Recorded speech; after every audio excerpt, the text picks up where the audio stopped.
started with our opening prayers. Om Sahana Vavatu, then Guru Brahma. Today I have a exciting movie workshop, where we analyze the application of Shreyas and Preyas through Star Wars.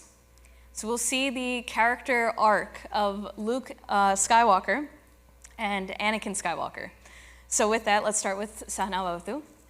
Om Sahana Vavatu, Sahano Bhunaktu, Sahaviryam Karavavahai, Tejasvinavadhitamastu ma vidvishavahai. Om Shanti Shanti Shanti. Guru Brahma Guru Vishnu Guru Devo Maheshwaraha Gurureva Param Brahma Tasmai Shri Gurave Namaha. Tasmai Shri Gurave Namaha. All right, so may I have you cut to the PowerPoint and move to the next slide. One slide over.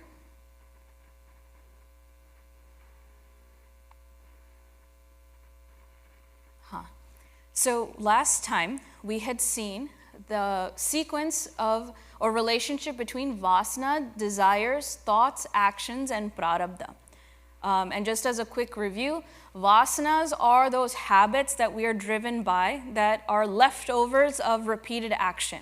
These are tendencies that develop after repetition of action. Now, vasanas are latent within our subconscious, and they carry us from lifetime to lifetime.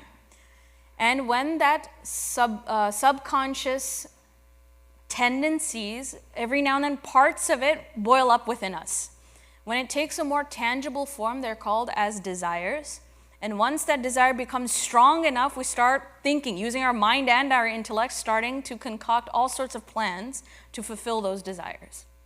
Then finally, when the thought process has also come to a boiling point and takes a grosser form, finally we see the expression as actions. Now, once an action is done, we have to reap the effects of our actions, cause and an effect. That's the law of nature, or in Shastras, they would say the law of karma, law of cause and effect. So whatever action is being performed, the prarabdha or the effects we have to face. Therefore, Puja Gurudev says, vasanas are the habits we are driven by, and because of that, we end up seeing the circumstances of our life. So it's not either free will or destiny, as we had debunked last class. Puja Gurudev says we are the architects of our own future. So if we can move to the next slide. The most important aspect when it comes to this cycle, to break out of it, is the power of the intellect. And intellect, again, is not just intelligence. There's a specific definition. Intellect is the ability to choose regardless of the vasanas. Regardless of the vasanas. So I found an example on YouTube, right? There's a trend or meme that's going around. Having intrusive thoughts. Meaning, if there's a circumstance where you're driving down the highway, the windows are open, suddenly you get a thought, I really want to stick my hand out the window. That's an intrusive thought. Suddenly it's an impulse that comes out of nowhere. I really want to do it. That would be an example of vasanas turning into desires that have a strong hold on us. But we can either give into it or not give into it. That choice is up to us. That is the power of the intellect. When we do not have a strong intellect, whatever comes to mind, I'm willing to give in. I don't have that inner strength to decide before acting. So this is where the chudamani of animals, humans are considered as the crest jewels of the animal kingdom because of this fact. I have an intellect that is strong enough to stop this flow and make the right decisions. Now, what kind of decisions can I make? If we can go to the next slide. We left off, this is where the idea left off last time, Shreyas versus Preyas. Path of good versus path of pleasant. And the key factor here is, what is that journey like when I make Shreyas choices? Initially, it's a horrible experience, but down the road, it leads to long-lasting efforts. And so Puja Gurudev says it's guided by the intellect, it has its hidden beauty, it is a path of evolution and based off of sound knowledge. This is what makes Shreyas Shreyas. then prayas. We don't say bad because Shastras never say do this or you go to hell. There's no such commandments here. It says observe where it will lead you. Is that really the choice you want to make? So initially it's very tempting, but down the road it only causes destructions and is completely driven by vasanas, desires, and the demands of the senses. I do not want to experience pain. I only want joy. Even if I do, it's only temporary.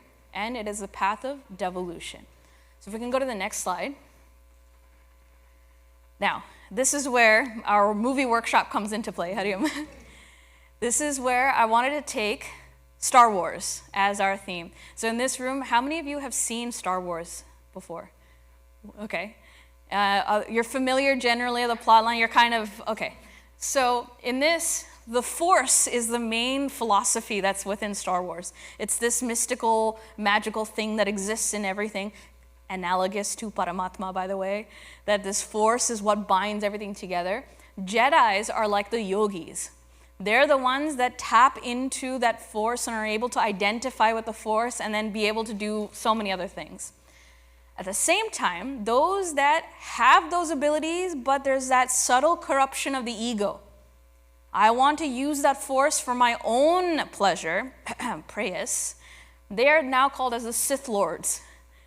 Now, we are going to first look at the character arc of Anakin Skywalker and the choices he makes. He has two gurus.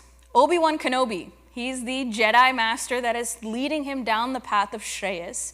And you have Palpatine. He's the Sith Lord who pretends to be a Jedi. He's under disguise. They always are. Villains are always under disguise. And he's trying to lead him down the path of prayas. So we will see the quest of Anakin struggling with his vasanas, struggling with his inability to make correct choices. How does prayas tempt him? And where does that lead him down the road? Now, I'm going to try to quickly go through these as best as I can, because the next story arc we will see later on the road is his son's character arc. Anakin is the father. Luke Skywalker is the second arc we're going to look, and he follows the path of Shreyas. But he also struggles between Shreyas and Prayas as well. So we'll see where did he end up. And along the way, we'll pick up a couple of other ideas from Shastras, but I thought this would be a really fun way to analyze Shreyas versus Prayas. So with that, if we can go to the next. Before we play, let me just give you a little bit of context on what's happening in the scene. Right now, Anakin has left home, he's gone through Jedi school, he's graduated, he's now part of the Jedi. But because of the other non-important context and politics that's going on, he's feeling a little vulnerable. He's not sure what's going on. He's struggling with a couple of problems. I wanted us to see what is the influence and manipulation that Palpatine is poisoning in Anakin's mind. And so I want you to pay attention to, initially, what are the facts and beliefs that Anakin has? When is it that he starts getting tempted by this manipulation, and what is the cause? So pay attention to the dialogue very closely. If we can switch to that, and if we can flip to the whiteboard. Thank you. All right, so very potent scene. A lot of things are being set up here.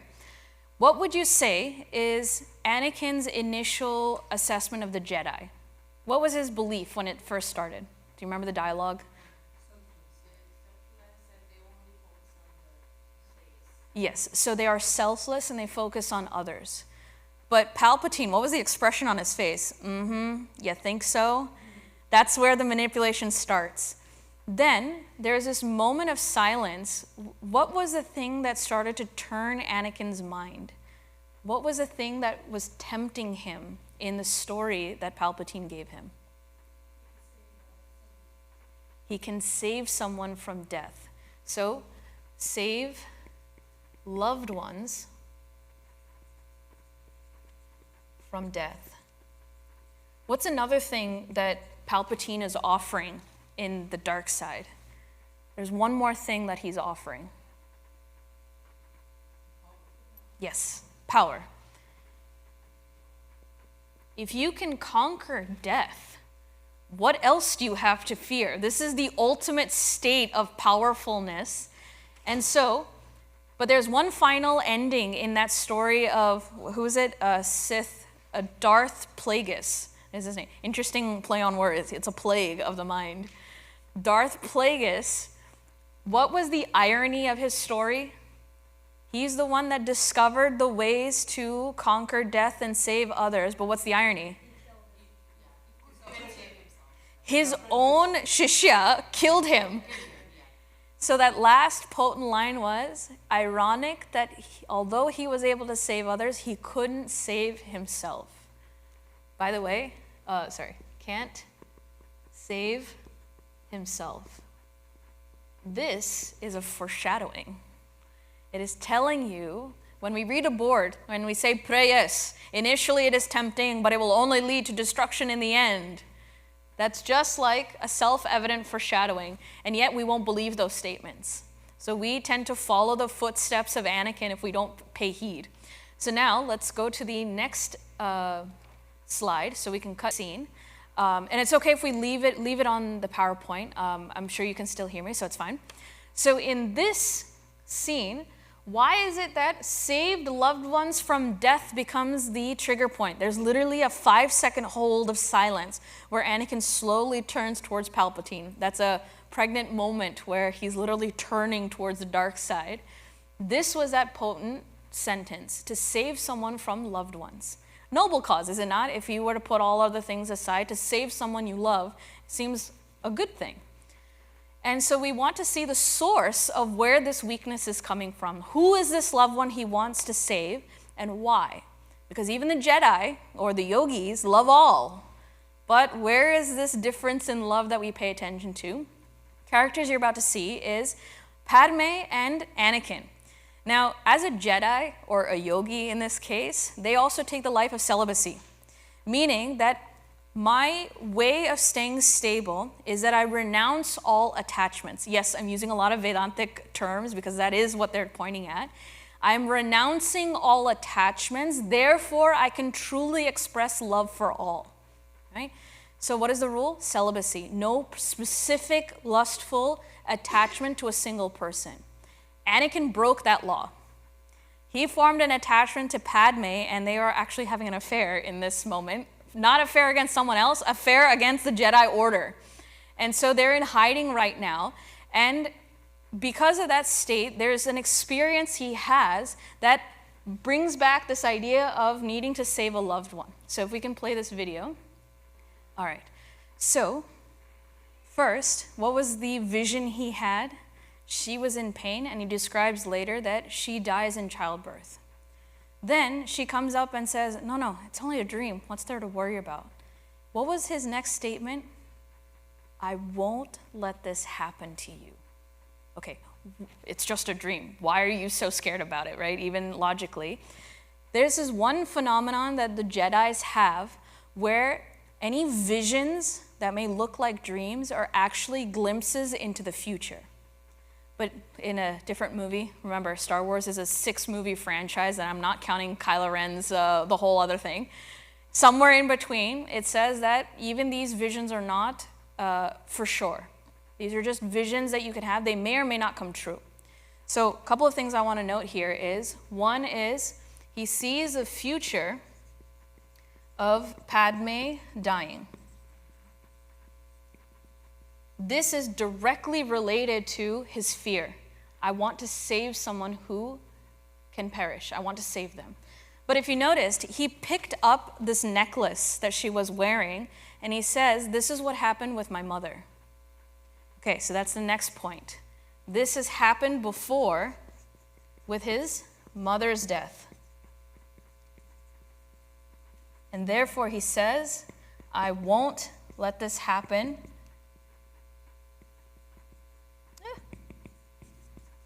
And I want to add, I won't let this happen again. Now, yes?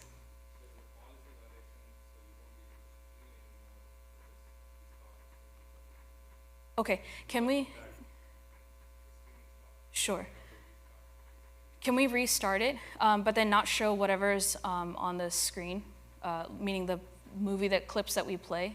So teachers in Chitragroup, please bear with me. We can't play the YouTube videos of Star Wars scenes because we've got a copyright infringement, so I will have to tell you the dialogues, so bear with me. So we had just seen that Padme, he has a vision of her dying, and he says, this is what happened with my mother. So he's had repeated loss of someone who's a loved one. Therefore, he says, I won't let this happen. His fear is so strong in that moment because it has happened multiple times. This is when I want to bring the idea of the future, which is prarabdha, and the past, mother's death, created a vasana. And therefore, the desire sits somewhere right in between. So again, the sequence of something that has happened in the past has left some tendencies within him, which is giving him the sudden severe state of fear of loss of someone's death. And so when he sees prarabdha, a vision of the future, this is going to be inevitable, suddenly he's not able to handle it. This is analogous here. Now, the next scene I would have shown you is the scene where we actually see what happened to his mother. Because this, just stating that his mother died, it's like, why would someone feel this kind of aggressive reaction against someone dying? Loved ones pass away all the time. Yes, it's hard, but this seems a little out of proportions here. Why? So in the next scene I would have shown is we go back in time when Anakin had just finished his Jedi school, and we have to understand Anakin came from a family where they were indentured slaves in his hometown. And that's the first movie plotline, I won't get into it. But at the end, he freed them, they're living happily, and that's why he left home and joined the Jedi school. While he's graduating, they still have one of those jettas, the little string of hair that they wear. While he was there, he got news that his mother got captured again. So that fear and attachment to a loved one took over, and in that scene you would have seen that he tracked down, who is this specific tribe of people that captured my mother? I'm gonna go save her. Now in that scene it's very heartwarming, very moving that he enters in the dead of night into that camp tent. He sees his mother tied against the pole, and he quickly rushes to her and undoes her bounds, and she's in a horrible state. She's definitely been beaten and just hanging on barely for life. He gathers her in his arms, and she kind of comes out of this haze and looks up at Anakin's face and says, Annie, is that you? You've become so handsome. And finally in her last breath, she says, I love, and literally dies right there. And in that moment, you see Anakin completely torn apart. And I love the movie direction here because his head comes down and you just see sheer sadness in his eyes, but he lifts his head up again and it's rage. There's ferocity in his eyes, and it's just that head movement. And so I wanted to, when we walk through this, see the sequence of emotions that he went through. By the way, at the end of that scene, his ferocity and rage, he takes up his lightsaber, which is the tool of a Jedi, meant for nobility. He massacres the entire tribe there. Men, women, children, dogs, animals, whoever was in that encampment, out of that moment of rage, he massacres the entire village. So this is the incident with his mother. Again, we had to look in the past, right? Where did this vasana come from? What happened? This is the actions that happen. So now let's look at his sequence of emotions. What would he feel when he first arrived at the encampment and saw his mother for the first time? He saw the encampment. In that moment, what's his emotion? Sadness, anger, that's near the end. This is just the moment where he saw the tent. He knows that she's in there. He hasn't yet seen his mother. What's the emotion? Fear, not quite. And he can save her. In other words, hopeful, excited, anticipation. So let's take hopeful for now, right? Starts with hope. Then he goes in, undoes her bounds, and he's holding his mother in his hands. What is that specific emotion? Sheer love and joy, happiness, exhalated, right? So here he is feeling joy, almost a relief in a way, right? Now his mother passes away in his arms. The first emotion, what would it be? Just sadness? I mean, come on. Well, we'll get there, but pain. Come on, give me some more good adjectives here. Dig deep in your vocabulary. Sadness, grief. There's one word I'm looking for. Despondency. Okay, we're getting there. Picking bigger words. Devastation. It's just utter, like, there's nowhere to go from here. Devastation. And then finally, when he lifts up his head, what is that emotion? I kind of gave it away. Anger, not just anger. Rage. Red rage. Red rage of oblivion. Red rage. And then finally, his act is revenge, complete destruction. This is when there have been incidences where people go through such anger that they black out and don't even know what they're doing. That's the kind of rage he was in. How can someone be conscious of their actions and do such an atrocious act? You know, just to give the gravity of the emotions that he's going through, this is complete destruction. Why did I spend this much time on just listing emotions? If we look at Bhagavad Gita, so you know exactly what I'm referencing. 62, 63. In Gita, this is one of the main syllabus, right? The ladder of fall.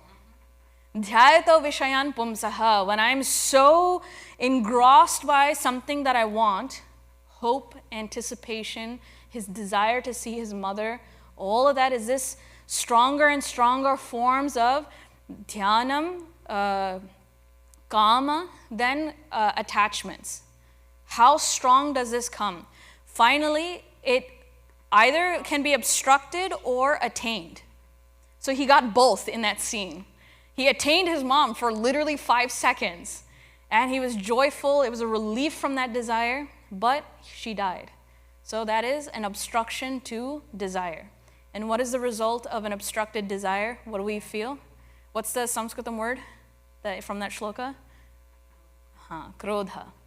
Krodha is any desire that is obstructed, the result is krodha. And where does krodha lead you down? So I'm looking because our teachers know the syllabus. What comes after krodha? I haven't got there in the syllabus yet. Loss of discrimination, loss of memory, and finally, pranashiti, complete destruction. So here, devastation, sadness is another form of krodha. Then it takes on that rage where the intellect is no longer engaged. Remember when I said desires and to thoughts and plans? The intellect comes in between. When anger is such a prominent stage, the intellect no longer functions to stop the cascade from desire to action. After you lose your intellect, what memory? Memory of what is good, what is bad, what is the right thing to do, who deserves this, who doesn't deserve this. All memory and guidance of my past experiences are all gone. Therefore, nothing stops me from just wreaking destruction around me. The reason I spent this time is, this is a past incident that has led me down the path of fall and now has left an impression in my mind that I have done an action of killing someone unjustly. Prarabdha is pending down the road for me. It has left an impression in my mind. Now from here, the next scene I would have shown you is when Anakin finally, this is like the ending of that movie. You've just now seen the utter despair and other misguided place he's come to. All this other stuff happens in the movie. Padme comes to find out, before I move on. One other thing happened in this plot line that led him up to this point. His distrust of the Jedi Order had come to such a point that he no longer thinks the Jedi Force should exist. He's now going to turn around and kill the people that even taught him.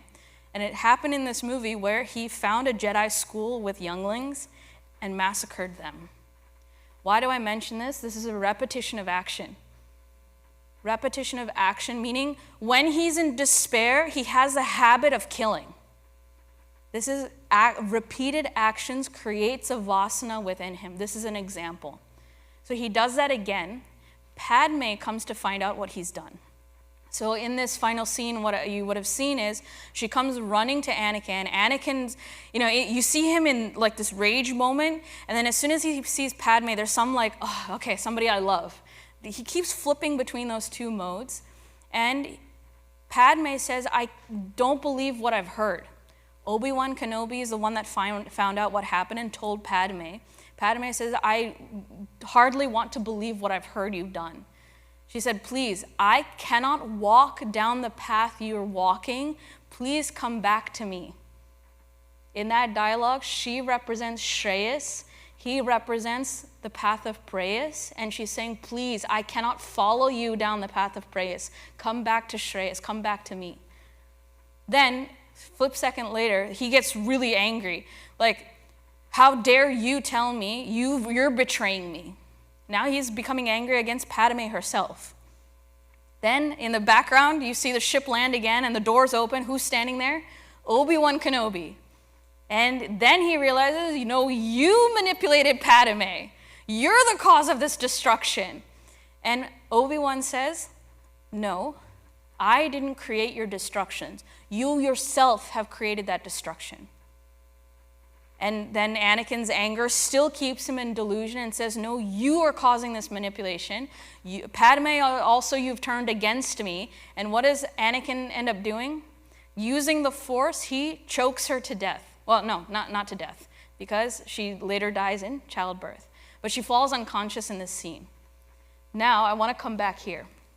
I'm going to go through this sequence here, where when someone is lost to their rage, he said they've lost their intellect, they've lost their memory.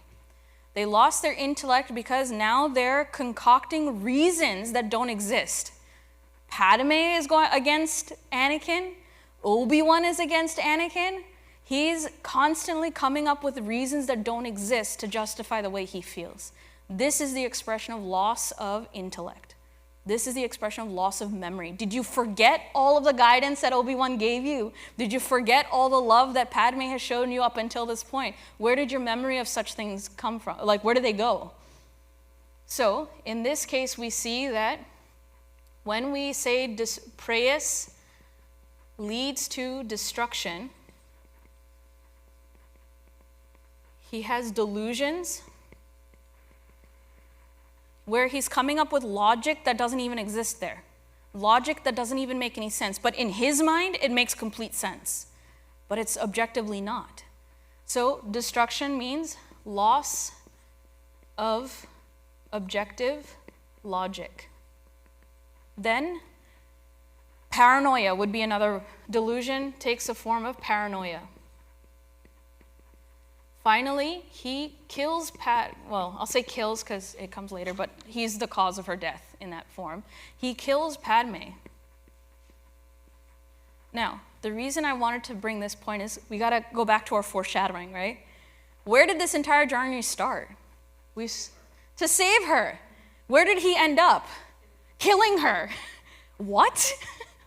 This is what the convoluted path Preyas will make us do. Remember, we said Preyas was tempting in the beginning, but it leads to destruction. What was the temptation? Something that seems like a noble cause. Let's not underestimate what temptation means. But we get, temptation can come in these forms. Then question. So how is it that the vasanas created by the two incidents of massacre that he did, shouldn't it have ended up in another result? Why is it that the death of Padme becomes his prarabdha? Really, it's not the act itself, it's the experience that he has to go through. The example I'll give is like Dashrath Maharaj Ji. He unknowingly killed a boy who was the son of parents, And so the parents gave Shapa to King Dasharath saying, you will go through the experience of losing a son. How that incident happens, let Bhagwan take care of the details, but the prarabdha is to feel what you give, to receive what you give, so that you may learn through what effects you're causing. So in this case, he needs to feel the pain of killing others and losing himself. So, okay, I understand where your question's coming from. I will still clarify this at the end, because once we study Luke Skywalker's arc, he goes through a similar struggle between vasanas, karma, and prarabdha. Anakin is still not dead at the end of this movie. His demise is at the end, and we'll see the interaction between Luke and Anakin to see the vasanas that get resolved here and the prarabdha that gets resolved. So I'll save that. I know it seems a little bit complicated. I'll clarify it next class. Is that okay? Thank you for that. This is an achievement. But anyways, okay. But let's right now keep the formula simple in the sense that we now understand action has effects. The effects leave tendencies within an individual, and when we allow ourselves to keep giving into it without our application of intellect, we're walking the path of prayas. When we walk the path of prayas, we end up in utter destruction. What may have seemed like a tempting noble cause in the beginning, I will end up destroying it myself. Which comes back to the ironic statement that was foreshadowed in the very beginning when he said, ironic that even though he saved others, he couldn't save himself. Anakin couldn't save himself because he kept walking the path of prayas. So I know it's 10 minutes early, but I think I will hit pause here, because if I pick up Luke Skywalker's story arc, that's going to be like another 45 minutes, and I don't want to pick it up halfway and drop it. So we'll leave it here. What I want, I guess as an assignment or a way of processing all of this, is go back through the sequence of vasanas, desires, thoughts, actions, intellect, shreyas, and prayas. These are the concepts on slide 1. Go back through, and maybe I'll share that PowerPoint itself, and so that way at home you can watch the exact dialogues, and find the specific dialogues that indicate the principles we were talking about. Is it his facial expression? Is it a dialogue between two people? And especially this scene, really study it. Really study what is Padme saying and how is Anakin responding to it. Where is that illogic coming in? Obi-Wan and Anakin, there's also a dialogue there. Study those dialogues as well, and where does that delusion come in? And finally, how is it that this delusion convinced him to go against something that he himself didn't want to do in the first place? So a thorough study of what is the path of destruction, what does it look like, this is a good example. Now, teaser, I guess, for next class is we will look at Luke Skywalker's story arc. Luke is now the son of Anakin Skywalker. That's why I said she died in childbirth, meaning she gave birth to the next generation. Leia and Luke are the brothers and sisters. You will see him go through some struggle. We will see what are the vasanas that he has, what journey he goes through facing and identifying his own vasanas. Does he give in or does he not give in? And if so, where did that strength come from to overcome it? Basically, I'm giving you a spoiler alert. He picks differently from his father. But how? Why? There are moments that he followed his father's footsteps. When was that moment that he did not? And what does that tell us about Shreyas? And then we'll come to a final conclusion on what is the relationship between Shreyas and Vasanas. That will be the conclusion for next time. So a lot of stuff to dig in. I hope this was a fun exploration of Shreyas and Prayas. Teachers, once we go through it and once you've studied it yourself, please take this and use it in your classrooms. I know 12th grade, 11th grade, you go through dual path often. I'm happy to share this with you, and even for a class on ladder of fall, this is also a great example. So please take and use as you will. So with that, thank you so much. Om Purnamadav Purnamidam Purnat Purnamudachyate Purnasya Purnamadaya Purnameva Vashishyate Om Shanti Shanti Shanti. Harihi Om Shri Gurubhyo Namaha. Harihi Om. Thank you.